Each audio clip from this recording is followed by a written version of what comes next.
بەناوی خوای بەخشندەی میهرەبان ئازیزان لە هەر شوێنێکن سڵاو ئاشتی پەروەردیگارتان لەسەر بێ داواکارم لە پەروەردیگار خوای گەورە تاعەت و عیبادەتی گشتایەکتان قبول بفەرمێ. ئازیزان ئەمڕۆ بەندە لە خزمەتتاندا دەبێت بە تەوەرێکی زۆر گرنگ و زۆر پێویست، ئەمیش تەوەری بەردەوامبوونمانە لەسەر کار و کاری چاکە و پەرستشی خوای ڕەب العالەمین. سەرەتا دەمەوێ لێرەوە سوپاسی گشت ئەم لایەنانە بکەم کەوا یارمەتی دەرمان بوون لەم بەرنامەی ڕۆشنایی ڕەمەزان کەوا لەم مانگە پیرۆزەدا بەرنامەیەکمان پێشکەش کرد و سوپاسی گشت بینەر و بیسەران بکەم کەوا لەگەڵماندا ئامادە بوون. خوای گەورە جەزای بەخێری هەموو لایەکتان بداتەوە. ئازیزان ئەگەر بمانەوێ ئەم بابەتە بە تێر و تەسەلی تێبگەین، بابەتی بەردەوامبوون پێویستە دوو پرسیار بکەین بەڕێزانم. یەکەمیان ئایا ئێمە دەبێت بەردەوام بین؟ پرسیاری دووەممان ئایا چۆن بەردەوام بین؟ بەڕێزان بابەتی بەردەوامبوون لەسەر کاروباری چاکە یان عیبادەت یان پەرستش یان خێر و سەدەقاتی چاک پێویستە مرۆڤ بەرهەمەکەی ببینێ. واتە ئەگەر بێت و بمانەوێ بەردەوام بین پێویستە بەرهەمی بەردەوامبوون بزانین. خۆشەویستانم لە قورئانی پیرۆزدا لە کۆی 114 سوورەتی قورئانی پیرۆز چ سوورەتێک هەیە کەوا گزارش لەسەر بەردەوامبوون بکە، هەم بەرهەمی بەردەوامبوونمان بۆ بڵێ و هەم هۆکارەکەشمان پێ بڵێ ئایا بۆ دەبێ بەردەوام بین و هەم ئەمرەکەشمان پێ بڵێ ئایا خوای گەورە چۆن ئەمر و فەرمانی بە ئێمە کردووە کەوا بەردەوام بین. سوورەتێک هەیە لە قورئانی پیرۆزدا بە ناوی سوورەتی ئەلئینشیراح بەڕێزان. ئەم سوورەتە تایبەتە بە پێغەمبەری خوا صلی الله علیه وسلم، دواتر ئەم سوورەتە گشتگیر کراوە بۆ ئومەتی پێغەمبەری خوا صلی الله علیه وسلم. خوای گەورە لە قورئانی پیرۆزدا لەم سوورەتە مبارەکەیەدا دەفەرمێ ئەلەم نەشرح لەکە صەدرەک ووضعنا عنك وزرك الذي أنقض ظهرك ورفعنا لك ذكرك. خوای گەورە لە بیدایەتی ئەم سوورەتەدا چوار هۆکار، چوار سوود و ئیستیفادەی بەردەوامبوون بە پێغەمبەری خوا ئەڵێ، وەکو منەتێک بە پێغەمبەری خوا فەرمێ یا محەممەد ئەلەم نەشرح لەکە سەدرەک، ئایا یا محەممەد لە دەرەنجامی ئەوەی کەوا تۆ لەسەر عیبادەت و کار و کردەوەی چاک بەردەوامبووی ئایا ئێمە سینەی تۆمان پاک نەکردەوە؟ واتە یەکەم سوود کە ئێمە لە بەردەوامبوون لەسەر کاری چاکە بەدەستی دێنین، بەردەوامبوون لەسەر کاری چاکە خۆشەویستان دەبێتە هۆی دڵ و دەروونمان پاک ببێتەوە. سینەی مرۆڤ پێغەمبەری خوا فەرمی عەلەیهی سەڵات وەسەلام دائیم لەگەر هەر گوناحێک دڵی مرۆڤ تۆزێک بە نەوعێکی وا دڵی مرۆڤ نقطەیەکی ڕەشی لێ دروستە بێ، هەر گوناحێک مرۆڤ بیکا نقطەیەکی ڕەشی لێ دروستە بێ. لۆیە کە کاتێک مرۆڤ لە بەرامبەردا بەردەوام دەبێت لەسەر کاری چاکە، لە بەرامبەردا ئەو نقطە ڕەشە و ئەو ئەسەری تاوان لە دڵی مرۆڤ نامێنێت. خوای گەورە لە پاشی ئەم منەتەیە بەسەر پێغەمبەری خوا عەلەیهی سەڵات وەسەلام لە کۆتاکە فەرمێ وەڕەفەعنا لەکە ذیکرەک، هۆکاری بەردەوامبوونی تۆ ئیستیفادەیەکی تریشت کردووە یا محەممەد صلی الله علیه وسلم، ئێمە مەکانەتی تۆمان بەرز کردوتەوە، ذیکر و ناوی تۆمان بەرز کردوتەوە کە هۆکاری ڕئیسی بۆ بەرزکردنەوەی ناوی پێغەمبەر صلی الله علیه وسلم چ بووە؟ ئەو بەردەوامیەی پێغەمبەری خوا بووە صلی الله علیه وسلم لەسەر کار و کردەوەی چاک. خۆشەویستانم لە پاش ئەو چوار ئاەتە خوای گەورە دێت هۆکارەکەی باز دەکا ئایا بۆ بەردەوام بین. بەڕێزانم ژیانی مرۆڤ پڕیەتی لە تەنگانە و چەنگەڵەمە و مرۆڤ لە ناو مشەقەتێکی زۆر دەژی. واتە مرۆڤ ڕۆژانە بربەستی زۆری بۆ دروست دەبن، بربەستێکی وا لەلایەن شەیاطینەکان، لەلایەن ئینسانەکان، لەلایەن ئەو هەموو شتانەی کەوا ئیحتیوای ئەو مرۆڤیان داوە و هەتا ژیان تەنگانە بۆ ئینسان دروست دەکا. خوای گەورە دەفەرمێ فەئینە مەع العوسری یوسرا، هۆکارەکەی بەڕێزانم هۆکاری بەردەوامبوونە.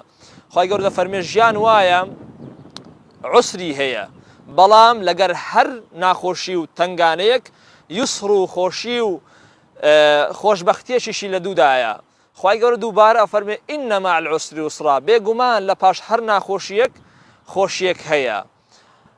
لۆیە خۆشەویستانم، خوای گەورە لە پاشی ئەم هۆکارە ئەمرەکە جێبەجێ ئەکا ئەفەرمێت چێ فإذا فرغت فانصب وإلى ربك فارغب. ئەفەرمی یا محەممەد بۆ ئەوەی لە تنگانەکانی ژیان لە تنگانە و لە چەڵەمەگانی ژیان ڕزگارت ببێ فإذا فرغت فانصب، لە هەر کاتێک لە کارێکی چاک بوویەوە قەت نەکەی بە هیچ شێوەیەک پاڵ بدەیەوە، یەکسەر هەڵستەوە پشتی خۆت قیتکەوە بۆ کارێکی باشتر، بۆ ئەنجامدانی کارێکی چاکتر. لێرە زانایان خۆشەویستانم تیشک دێخنە سەر ئەم ئاەتە ئەفەرمونون هۆکاری ڕزگاربوونی مرۆڤ لە ناخۆشەکانی دنیا لە قەیرانە داراییەکان هۆکارەکان دوو پاڵنەر هەیە. یەکەمیان بریتیە لە پاڵپشتی خوای گەورە، هەر کاتێک خوای گەورە پاڵپشتی کردی بۆ ئەوەی ناخۆشیەکت لەسەر لا بچێ، ئەوە خوای گەورە نیوەی پاڵپشتی خۆتت پێ ئەدا. دووەمیان هۆکارەکە چیە؟ ئیستیقام و بەردەوام بوونە. تەماشەکە ئاەتەکە چەند جوان بە دەقیقی دەفەرمێ یا محەممەد هەر کاتێک هەڵستای بە کارێکی باش کارە باشەکەت ئەنجامدا تەواوت کرد، نەکەی پاشەکشێ بکەی و سارد ببیەوە، دائیم بەردەوام بە و نەک بەردەوام بە فەنسەب بە زۆر بە تونند و تۆڵتر خۆ ئامادە بکە بۆ کارێکی باشتر.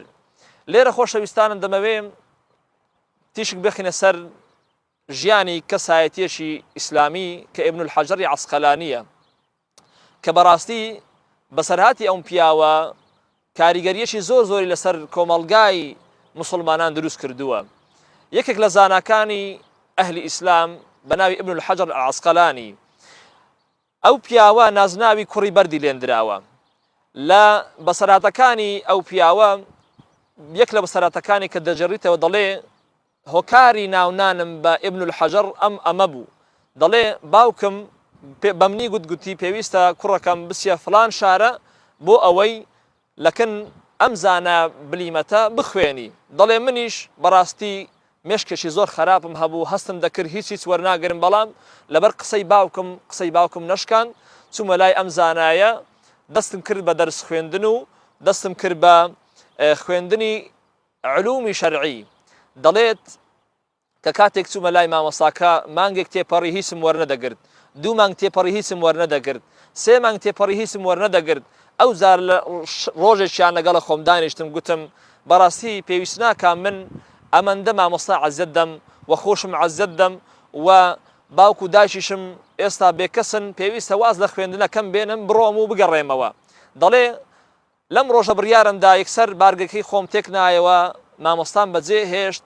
عادەتەن زمانی قەدیم ڕێگا و بار بووە، یعنی بە سەیارە و ئەم وەسائیلە پێشکەوتوانە نەبوون بۆ سەفەرکردن. دەڵێ لە چەند شاخێکمان بین بوو لە بینی وڵاتی مامۆستا وڵاتی باوکم. دەڵێ کە کاتێک گەڕامەوە لە یەکێک لە شاخەکان لامدا لای ئەشکەوتێک، دەڵێ لەنا ئەشکەوتەکە دانیشتم فکرم لە خۆم دەکردەوە، دەگوتم سبحان الله، یعنی دەبێت من بۆ وام بەسەر بێ، بۆ باوکم ئەوەندە پێی خۆشە من بخوێنم بەڵام من هیچ وەرناگرم.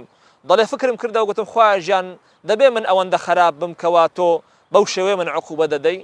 دەڵێ لەو خەیاڵەدا بووم، یەکسەر خوای گەورە ئیلهامێکی لە دڵی من دروست کرد، ئیلهامێک کە کەسێک کەئەنەما کەسێک بەمنی گوتگوتی یا ئیبن الحەجەر لەم ئەشکەوتە بڕوانە، تەماشا بکە داخۆت چ دەبینی، تەماشا بکە داخۆت چ سیمایەک دەبینی، چ ڤیدیۆیەکت لە پێشە.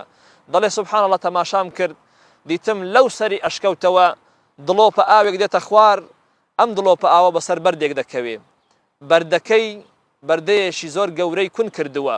دەڵێ تێگەیشتم دڵۆپە ئاوێشی نەرمی زۆر زۆر نەرم، مادەیەشی شل، مادەیەشی ئەو پەری ڕەقیت کون کردووە.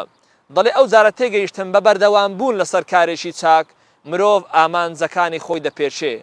ئەگەر بێت و مرۆڤ وەکو ئەم دڵۆپە ئاوە ڕۆژێک نا، 2 نا، مانگێک نا، 3 نا، 4 نا، ساڵێک نا بەردەوام بوو لەسەر کارێکی چاک، بەڕاستی لە کۆتاییدا هەر ئامانجێشی هەبێ، هەر هەدەفێژی هەبێ لە ژیانیدا بەسەرکەوتوانە هەدەفەکانی خۆی دەپێچێ. لۆیە خۆشەویستانم، عیبادەتەکان کار و پەرستش کە لە ڕەمەزاندا ئەنجام دەدەین، بەڕاستی مرۆڤ لەوانەیە 102 یان 103 هەدەفەکانی خۆی پێکابێ.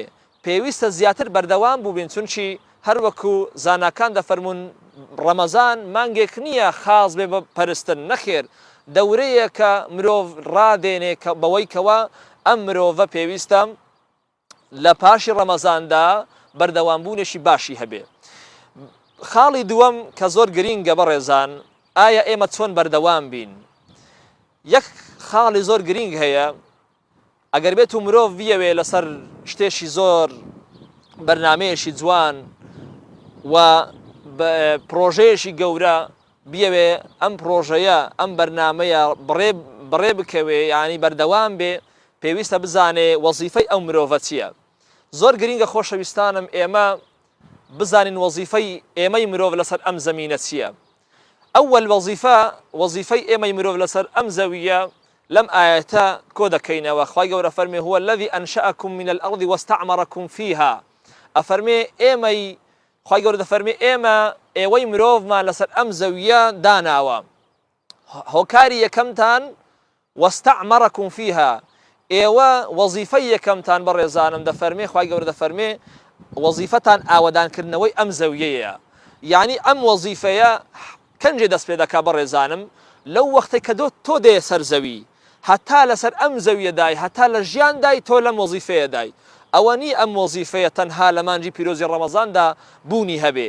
ناکرێ مرۆڤ تەنها لە ڕەمەزاندا عیبادەت بکات. نا مادام ئێمە وەزیفەیەکمان هەیە وەزیفەکە لە پلێشی زۆر بەرزدایە. یعنی ئەگەر بێت و تەماشا بکەین خوای گەورە کە کاتێک لە خزمەت مەلائیکەتەکانی خۆی دەفەرمێ ئینە ئەفەرمێ ئێمە ویستێکمان هەیە ئەفەرمێ ویستەکەمان ئەوەیە ئێمە دەمانەوێ لەسەر ئەم زەویە خەلیفەیەک جێنشینێک بۆ خۆمان دابنین. خوای گەورە لەناو ئەو هەموو بوونەوەرانەی کەوا خەڵقی کردوون ئێمەی مرۆڤی کردۆتە جێنشینی خۆی.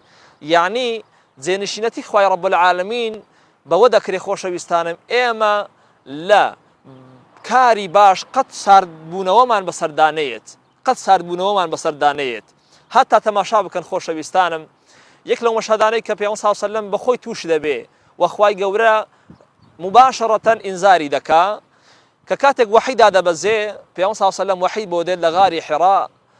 پێغەمبەر صلی الله علیه و سلم بە وحیەکە زۆر شڵەژاو ئەبێ زۆر ترسی بۆ دروست دەبێ هەتا زۆر بێتاقەت دەبێ هەتا دەگاتە ڕادەیەک پێغەمبەر صلی الله علیه و سلم نەخۆش دەبێ. پێغەمبەر صلی الله علیه و سلم کە کاتێک ئەوەل وحی بۆ دێ یەکسەر لە ترسان دەچیتەوە ماڵی خۆی لەبن بەتانیەک دەنێت دەفەرمێ زەممیلونی بە عایلەکەی خۆی دەفەرمێ دامپۆشن کە کاتێک دای دەپۆشن فترەیەک تێدەپەڕێ خوای گەورە مباشرەتەن ئاەتێک دادەبەزێنێ دەفەرمێ یا ئەیوهە المزەمل قم الليل إلا قليلا. تەماشا بکەن بەڕێزانم ئەمە بۆ ئەوەیە پێغەمبەر صلی الله علیه و سلم بەخۆی بێتەوە بەهۆش خۆی بێتەوە کەوا وەزیفەیەشی گەورەی هەیە لەسەر ئەم زەویە. دەفەرمێ ئەی ئەو کەسێک کەوا خۆت داپۆشیوە ئەی ئەو کەسێک کەوا خۆت لە بن بەتانی نایە ئەی ئەم کەسەی کەوا خۆت لە ناو پێخەفەکەی خۆت باردووە ئەفەرمێ قم الليل إلا قليلا. ئەفەرمێ تۆ وەزیفەیەکت هەیە یا محەممەد هەڵستەوە ئیشی تۆ بن بەتانی نییە هەڵستەوە تێبکۆشە وەزیفەیەشی گەورەت لەسەر شانە ئومەتێک چاوەڕێی تۆ دەکە یا محەممەد تۆ پێویستە ئەم پەیامی ئیسلام بگەیەنیە یەک ماڵەکانی سەرزەوی ئەوانەی کەوا دڵەکانیان وابەستە کراوە بە ماڵی دنیا و خراپەکاری پێویستە تۆ دڵەکانیان ئاوادان بکەوە یا محەممەد تۆ وەزیفەیەشی گەورەت لەسەر شانە. لۆیە پێغەمبەر صلی الله علیه و سلم یەکسەر ئەم ئەمرەی خوای گەورە جێبەجێ دەکا هەڵدەستێ لە ماڵی خۆی دێتە دەر دەست بە بانگەواز دەکا دەسێتەوە سەر کار و باری ڕئیسی خۆی. ئەمیش چییە بەڕێزانم ئەمیش ئەوەیە کەوا پەیامی پێغەمبەرایەتی بووە کە پێغەمبەرایەتی خۆی بکات. ئەمە زۆر گرینگە ئینسان بۆ ئەوەی بەردەوام بێ پێویستە تۆ وەزیفەکەی خۆت بناسی. ئیمامی مالیک ڕەزا و ڕەحمەتی خوای لەسەر بێ قسەیەکی زۆر بەسەرهاتێکی زۆر جوانی هەیە دەڵێ ڕۆژێکیان لەناو قوتابیەکانم دانیشتە بووم دەڵێت تقریبا 6 هەتا 7 قوتابیم لەلا بوو دەڵێ لەناو ئەسنای دەرسمان دەخوێن دەڵێ گەنجێک هاتە ناو دەرس هاواری کرد گوتی قوتابیان وەرن فیل هاتە دەروازەی شار وەرن بۆ بینینی فیل با بڕۆین. دەڵێ قوتابیان هەر هەمویان مەجلیسی منیان بەجێهێشت و مەجلیسی علمیان بەجێهێشت زانستەکان بەجێهێشت. دەڵێ یەک قوتابی ما ئەویش یەحیای کوڕی یەحیای لەیثی بوو. دەڵێ لێم پرسی گوتم یا یەحیا ئەو هەموو قوتابیانە ڕۆویشتن بۆ تەنها تۆمایەوە ئایا دیارە فیلت دیتیە؟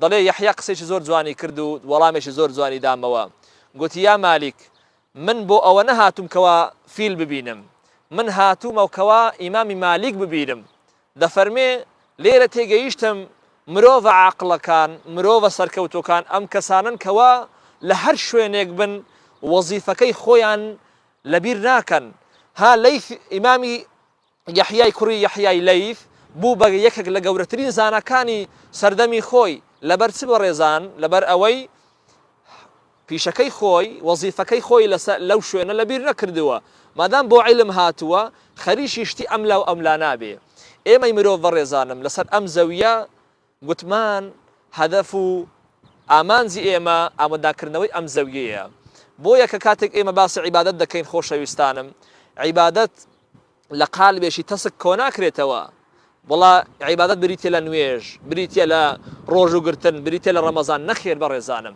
عیبادەت و پەرستش بریتە لە هەرچی شتێکە کەوا پێی بگوترێت چاکە ئەوە عیبادەت و پەرستشە کە کاتێک سەدەقاتێک دەکەی کە کاتێک دارێک دەچێنی پێغەمبەر صلی الله علیه وسلم نەیفەرموو بەو بە سەحابەکانی فەرمووی التبسم في وجه أخيك صدقة زەردەخانەیەک بەرامبەر